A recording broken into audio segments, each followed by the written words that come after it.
Hey everybody, Economic Ninja here. I hope you are ready for some doom and gloom, baby. The doomiest and the gloomiest. All right, guys, we're going to be talking about an industry insider that I just heard from, and an industry insider in the trucking industry that has been in trucking for 35 years. That's a lot of experience, right? So what I want to do is this is going to piggyback onto the video I did the other day entitled, I don't even remember what it is. I don't even remember the videos like 5 minutes after I'm done, quite frankly, but got to add a little humor and a little sarcasm sometimes, because when you're dealing with people, and I've had comments before like, Ninja, they're not dumb, they're misinformed. And I said, the difference between a misinformed person and a dumb person, okay? Let's get this real clear. Is somebody that asks questions, that's the misinformed, or stays quiet long enough to literally think, listen, ponder, bring in that thought before they speak. A dumb person speaks about things they don't know anything about. And so we're gonna go for a comment, and I got it. You got to call people out sometimes, and the reason why, because the comments really don't bug me, to be honest with you. After you have this much experience, I learn every day that I know. Every day I know less and less and less. It blows me away. As you learn more, you open up your mind to more things, and it's absolutely mind-boggling how much more information we just do not have, and we learn every day. And so, but the reason why this was, they're getting a lot of thumbs up, and people are like, yeah, because it was a real rah-rah shish kumbah. And I want people to understand that just because something's happening in your town, and I hear this a lot with the food shortage. Well, I don't have any food shortage, there's food at my store. It's like, don't be an idiot. Like, let's think bigger, think nationally, think globally, because I'm going to tell you right now, we're going to go back with proof of what happened in 2008, what I was talking about, because people need to understand the big picture. Even if it only happens in California, and I'll give you an example. San Pedro, Long Beach, all those ships were tied up, right? That was California, where a lot of people go, California, I don't care. And you're going to care, because in about a month or 2 months, your store is not going to have the electronics you want, because it's coming out of that port. All right. And guess what? Well, I don't care about California's stupid DEF thing. Trust me, it is stupid. But it does affect you, because only trucks that have those DEF systems and the newer emissions crap on them, you can tell how I feel about them. They're the ones that are only allowed to get the goods off the truck. So just because it's not happening in your town doesn't mean it's not going to happen in your town eventually. Okay. You know, Lehman Brothers was in New York, right? Pretty sure. All these big companies, they're not in your town, but guess what? They affect the entire country, the entire economy. All right. So sometimes you got to call people out, because they're just sort of the way they put their comments. Really? You couldn't even do a quick Google search? All right. So here we go. So we're going to share this screen here. And what we're going to do is we're going to start with, let's see, which one is it? No, this is the nice one. Here, this is a nice comment. Check this out. This is about the fuel shortage that happened in 2008, the 70s. I was talking about it. He said, lived in Buffalo during the 70s. We would drive over to Canada to get gas. The lines were crazy. People would drink Canadian beer and throw Frisbees. This time, it ain't going to be all fun and games. And I said, I like that story. And yes, I agree. This time's not going to be that nice. I couldn't agree more, quite frankly. That's a nice comment.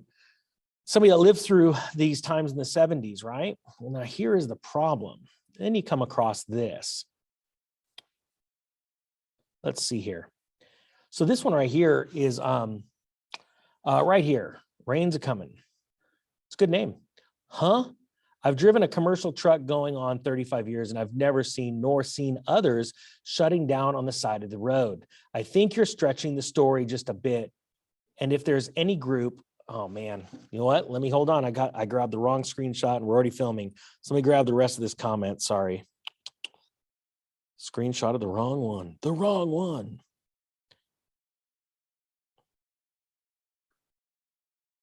Okay, here we go. Sorry. I think you're stretching your story just a bit. And if there's any group of people that can survive tough times, it's truck drivers and their families. Now, I have family members that are truck drivers. Career-long truck drivers. So I completely agree with that part right there. Here's the problem.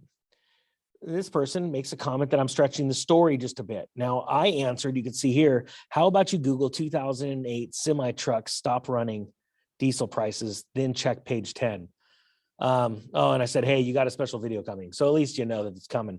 So let's do this. Let me show you. This is what page 1 looks like actually. So We'll show you how I found this, and I'm going to explain what it was like back then. And the reason why I know a lot about this is because, first off, I was like essentially a hotshot trucker.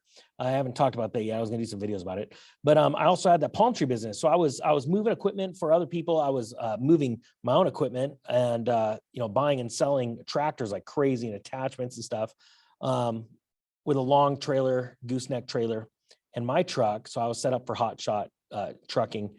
And then I also had the palm tree business, right? So the fuel hikes affected me as well. So now this person, now again, I want to show you, I was catching some traction right after it came in, 41 minutes, people are thumbs up and all this good stuff, right? This is why you need to not pay attention to every headline and really dig in deep. So let's click this off. Now this is the first page of Google, all right? And what I did is I typed in pretty much the exact same thing. 2008 semi trucks pull over, diesel prices.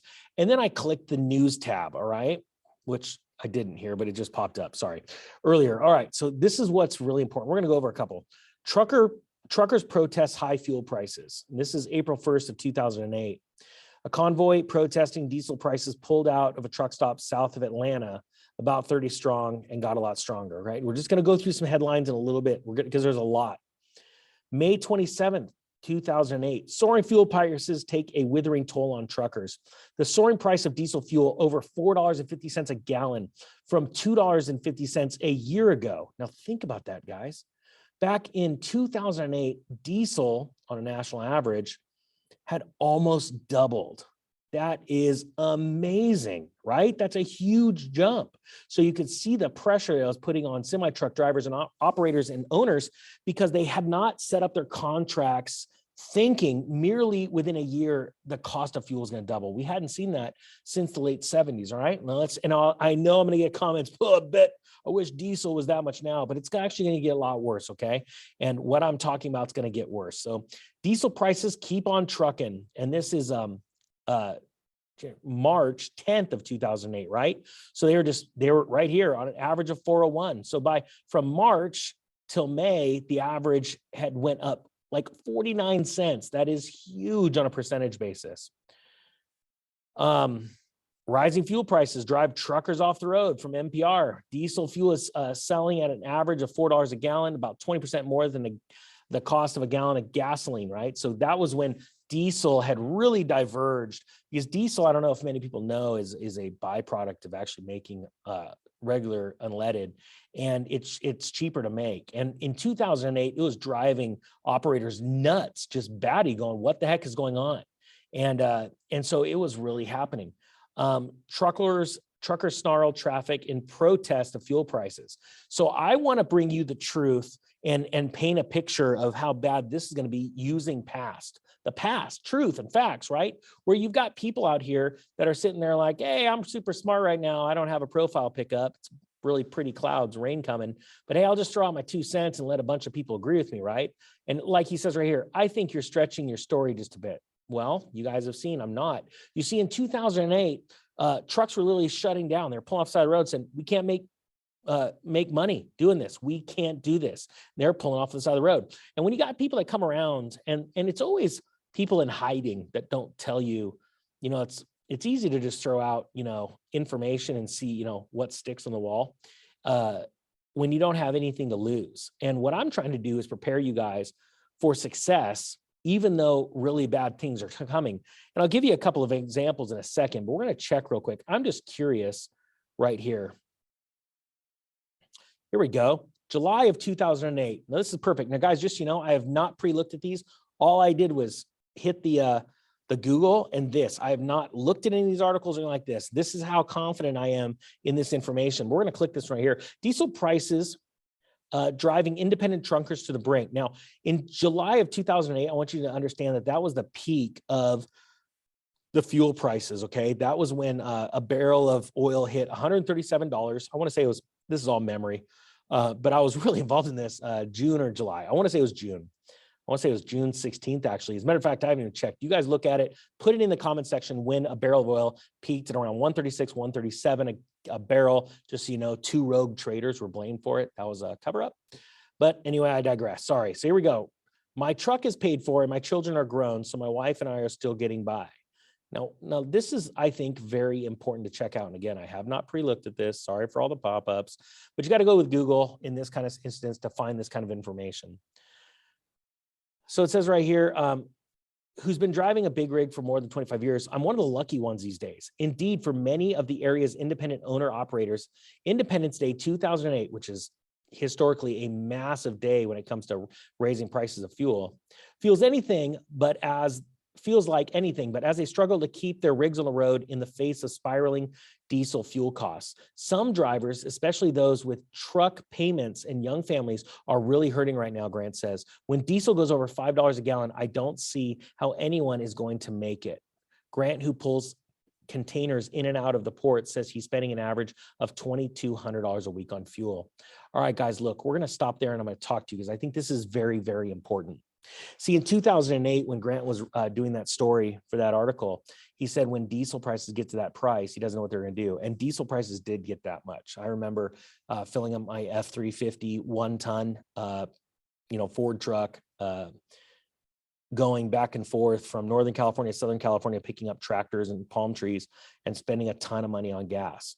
What happened was, as it peaked, more and more semi-trucks pulled off the road. And as I just showed you, many articles there, and there was a ton more. So if this insider, 35 years, had his head down, or he doesn't remember, because I want you to understand, there's a difference between listening to people that are employees and working for other people that are just doing the daily grind, and it's a hard job. Don't get me wrong. I got a daily grind too. And those that have skin in the game, they're the ones that are owner operators. They own companies. They are constantly trying to increase their margins or try and stave off bankruptcy. All right. Those are the people you should learn from, the people that have failed, the people that have succeeded. But there's a lot of people out there that just have a voice and they just want to run their mouth because they want to sound important. Be careful, because if you listen to those people that say to people like myself, hey, I think you're stretching it a bit. Well, I'll tell you what. Back then, those stories were about $5 a gallon diesel. And diesel topped out in California. And just so you know, I am an expert in this part because I live not only in currently the most expensive county for fuel in the country, but it was the exact same in 2008. It hit $5.50, I want to say $5.56 is the highest I ever paid in my county. We're already past that. So you tell me if you think, and with a war affecting this upcoming, supply chain issue, and we're just heating up with that, honestly. I hope it all goes away, but I don't think so. So would you rather be prepared and not scared? I think you should. I think it's very, very important. And Danny Byte says, I can't believe you'd say this to your subscribers. He wasn't a subscriber, he's a passerby. Trust me, we all know. We can tell on the backside who's subscribing and who's not. That's why I can always say with a grateful heart that I have the best subscribers on the entire earth, because these are people, Ninja Nation, you are people that are prepared and not scared. And if you haven't subscribed to this and you're someone that wants to learn the truth and not only how to deal with this crap that's coming, but go make money from it, then stick around. Because we're going to crush it. Why? Because someone's going to ask, how are we going to crush it, Ninja? It's because we're going to buy all their stuff. And that's exactly what happened back in 2008 to 2011. People had fire sales left and right, selling their homes, selling their fancy cars, selling their hobby stuff, their art, all that stuff. And I did buy a bunch of it. And this time it's just going to be a lot bigger. Now, I was trying to warn people back then, but I didn't have this platform. I only had, my family, church, local schools. I went everywhere. And many, less than 1% listened, and they were blessed by it, the ones that listened. And now nothing's different. But now if I could reach 100 million people and 1% listen, that's why it's so important when you hit the thumbs up button and the subscribe button. It tells the algo that you'd rather listen to truth than listen to crap. That's just how it is. We vote with our subscribe button. We vote with our thumbs up. We vote with our money. That's what we're going to do. We're going to get out of this system of fiat debt and death. We're going to get out of debt before this crash happens. Then we're going to have some money stored aside, some gold, some silver, some cash, no debt. And we're going to go and buy up everyone's stuff. It's what we did in 2010. And trust me, it was a great ride. And now I just want to take a few million people with me. That's all. We're going to do this together, guys.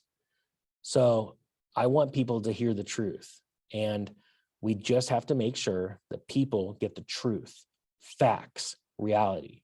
So I wasn't stretching the truth. So I just wanted to show you guys that.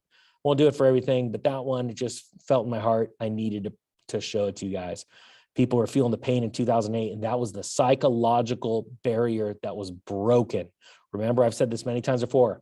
You can screw with people's emotions and minds when it comes to inflation by messing with metrics on the CPI in Wall Street, or you can go over here and you can change the packaging on food, make it smaller, and do all this fancy crap. But you can't change a gallon of gas or a gallon of milk. That's it. That's going to mess with people. And now it's happening, guys, and we're in it. And it's going to get worse this summer, trust me, from everything from summer blends to insiders on Wall Street bidding it up. All right, guys, that being said, I thank you so much for watching the Economic Ninja. It's out.